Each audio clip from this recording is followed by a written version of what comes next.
제가 요즘에 러시아의 우주선, 우주박물관에 대한 영상을 계속 올리고 있는데 앞으로 영상이 2개가 더 남았고요.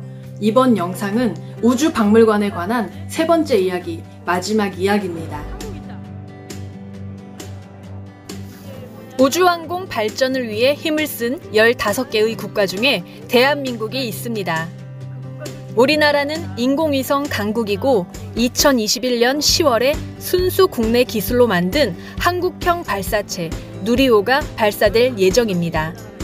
이번 누리호가 특별한 이유는 국내 연구진들이 독자적으로 개발해서 국내에서 발사하게 되었다는 점입니다. 지난 모든 위성들을 우주에 올려보낼 때는 우리가 발사체를 보유하고 있지 않아서 해외의 도움을 받아 발사체 비용을 지불하면서 위성을 발사했었지요. 지난 나로호 역시 발사체는 러시아와 공동 개발하였는데 누리호는 순수 우리나라의 기술로 만든 로켓 발사체라니까 기대가 큽니다. 대한민국 최초의 우주비행사 이소연 씨입니다. 고산 씨와 함께 한국의 우주인 후보에 선발이 되었고 최종 경쟁에서 선택되어 2008년 4월 8일부터 4월 19일까지 11일간 우주 비행을 하고 귀환을 했습니다. 전 세계적으로는 475번째, 여성으로서는 49번째 우주인입니다. 1975년 7월 17일 미국의 아폴로 18호와 소련의 소유주 19호가 대서양 상공에서 역사적인 도킹에 성공을 했습니다. 당시 적대 관계인 두 나라가 우주에서 공동 실험을 한다는 점에서 많은 관심을 끈 사건이었는데요. 두 우주선은 도킹 3일째인 19일에 모든 실험을 마치고 각자의 궤도로 돌아갔습니다.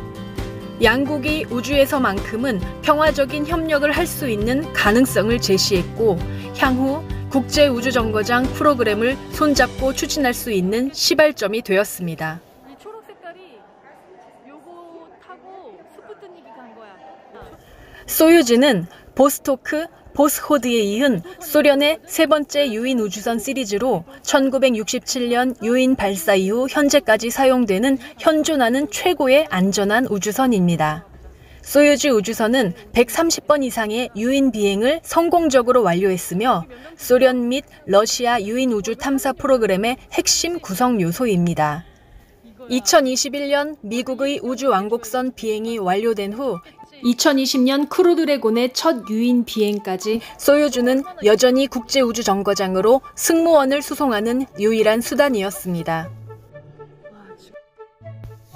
카자흐스탄 바이코누르 우주센터 발사대에서 300톤이라는 어마어마한 화력을 내뿜으며 소유주 우주선이 발사됩니다. 바이코누르 우주센터는 1991년 소련 붕괴 후 2050년까지 러시아가 임대 중입니다. 발사 2분 만에 지상 40km에 위치한 우주선은 사스와 1단 로켓을 분리합니다. 2분 40초쯤에 노지콘을 분리하고 우주에 진입을 하게 되는데 지상 80km부터 우주라고 합니다. 발사 5분 만에 지상 170km에 위치한 우주선은 이제 2단 로켓을 분리합니다. 발사 9분 후 지상 210km에 위치한 우주선은 3단 로켓을 분리하면서 이제 소유주 우주선만 남게 됩니다. 소유주 우주선은 태양열 전지판을 펴고 단 하나의 목표인 우주정거장을 향해 갑니다. 국제우주정거장은 지구 한 바퀴를 90분 만에 도는데요. 덕분에 승무원들은 90분마다 일출을 관찰하게 됩니다. ISS에 탑승한 사람들은 매일 16번의 일출과 일몰을 봅니다. ISS는 지상 400km에 위치하고 있고 1초당 7.5km를 이동을 합니다. 시속 27,000km의 속력으로 우주를 항해합니다. 우주선은 도킹을 위해 지구를 돌면서 고도 220km에서 420km까지 서서히 고도를 높여갑니다. 도킹까지는 최소 5-6시간에서 이틀이 걸린다고 합니다. 안정기에 접어든 우주선의 우주 비행사들은 궤도선에 가서 쉬기도 하는데 궤도선에서 음식 섭취도 하고 화장실을 이용하기도 하고 잠을 자기도 합니다. 궤도선으로 이동하는 통로가 굉장히 좁아 보이네요. 이제 우주선은 ISS와 도킹을 하게 되는데 도킹을 위해 우주 비행사들은 많은 연습과 훈련을 했고 정확한 컴퓨터 시스템의 작동으로 도킹을 성공합니다. 우리가 생각할 때는 우주 공간에서 빠른 속도로 이동하면서 어떻게 도킹을 할 수 있을까 궁금하겠지만 도킹으로 인한 사고 소식이 없는 거 보면 꽤나 안전한 작업이라고 생각이 됩니다. 우주 비행사들은 우주에서 보통 6개월을 지내고 소유주 우주선도 우주에서 6개월 정박이 가능합니다. 새로운 우주 비행사가 도착을 하면 기존에 있던 우주 비행사들이 지구로 귀환을 합니다. 한 차례 비행 후 우주를 떠나지 않고 세운 연속 체류 최장 기록은 437일 18시간으로 1994년 1월부터 이듬해 3월까지 러시아의 옛 우주정거장 미르에 머물렀던 발레리 폴리아코프가 갖고 있습니다. 그리고 겐나지 파달카는 5차례 비행을 거쳐 생애 통산 879일을 우주에서 생활한 뒤 2015년 9월 12일 지구로 완전히 귀환하여 우주에서 가장 오래 체류한 사람으로 기록이 되어 있습니다. 도킹 해제 후 지구로 돌아오는 우주선을 보고 계신데요. 서서히 고도를 낮추면서 귀환 준비를 합니다. 지상 도착 30분 전 고도 140km에서 세 부분으로 나누어져 궤도선과 기계실은 대기권에서 불에 타고 귀환선만 지구로 돌아오게 됩니다. 대기권의 온도는 2000도씨인데요. 시속 180km로 떨어지는 귀환 캡슐은 이 열기를 버팁니다. 지상 10km에서 낙하산이 펴지고 천천히 지상으로 착륙을 하게 됩니다.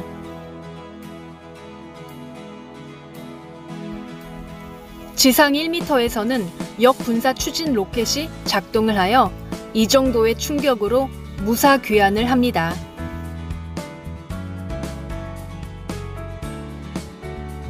우주 비행사들은 우주선이 출발하기 2시간 30분 전에 우주선에 탑승을 하고 있는데 사스라고 불리우는 로켓 상단의 비상 탈출 모듈은 비상시 승무원 탑승 모듈만 강제로 떼어냅니다. 발사 대기 중에 사스가 작동했던 것은 1983년도에 한 번 있었고요.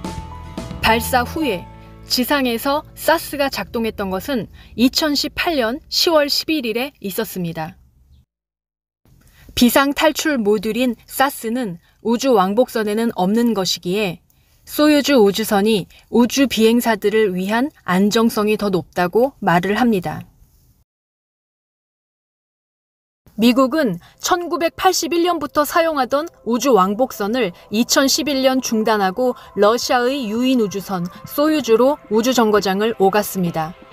우주 왕복선 재사용의 궁극적인 목표인 자주, 싸게, 효과적인 우주 수송을 이끌어내지 못했기 때문인데요.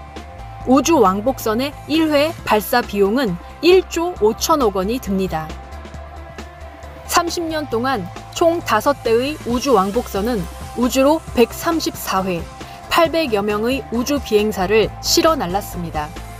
나사는 러시아의 소유주 우주선을 이용해 국제정거장까지 수송, 임무 등을 수행하는 한편 민간 업체를 육성하기 시작했고 2014년 유인 우주선 업체로 스페이스X와 보잉이 선정이 되어 이제는 민간 기업이 개발한 로켓과 우주선을 이용해 ISS로 오가는 수송 임무를 수행할 수 있게 되었습니다. 우주 왕복선은 인류의 우주 개발에서 재사용 로켓 기술 발전에 초석을 마련했다는 데 의미가 있습니다. 외부에 탈부착하는 로켓 부스터와 연료 탱크만 교체하면 최대 100차례나 재사용이 가능합니다.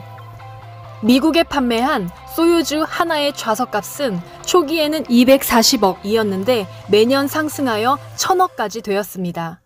나사가 2020년 5월 마지막으로 구매한 소유주 좌석 가격은 9,025만 달러였습니다.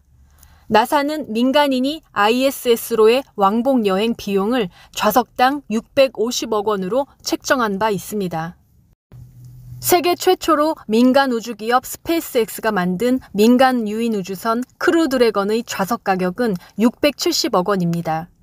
전기차 업체인 테슬라의 최고 경영자 일론 머스크가 설립한 스페이스X는 2020년 5월 30일 유인 우주선 크루드래건의 시험 발사를 성공했고 2020년 11월 16일 크루드래건을 실은 리질리언스호가 펠컨 9 로켓에 의해 성공적으로 발사되어 정부가 아닌 민간 기업으로서 세계 최초의 유인 우주선을 띄우는 데 성공했습니다. 크루1으로 명명된 미션은 민간 기업이 나사의 인증을 받고 수행한 첫 공식 임무였지요. 크루드래건 발사는 정부가 아닌 민간에 의한 우주 탐사 시대가 열렸음을 의미합니다. 2021년 4월 23일 스페이스X가 유인 캡슐과 추진 로켓을 모두 재활용한 우주선 엔데버호를 발사했죠. 크루2라는 이름이 붙은 이번 발사는 스페이스X가 유인 비행에서 캡슐과 로켓을 모두 재활용한 최초의 사례이고 재활용을 통한 비용 절감은 스페이스X와 나사의 핵심 목표 중 하나입니다. 우주비행사 4명을 태운 크루드래건은 24일 ISS 도킹에 성공했고 향후 6개월간 ISS에 머물면서 과학실험과 정비 업무를 진행할 겁니다. 소련에서도 우주 왕복선을 만들었었는데요. 최초이자 유일한 우주 왕복선 불안은 1988년 11월 15일 승무원 없이 자동 모드로 우주에 다녀왔습니다. 한 번만 우주에 다녀왔고 막대한 비용을 감당하지 못했으며 때마침 소련 붕괴를 맞이하면서 우주 왕복선 프로젝트는 마감이 되었습니다. 모스크바에 있는 우주박물관 잘 보셨나요? 여러분들께 좋은 정보 전달이 되었길 바라면서 저는 이만 빠까빠까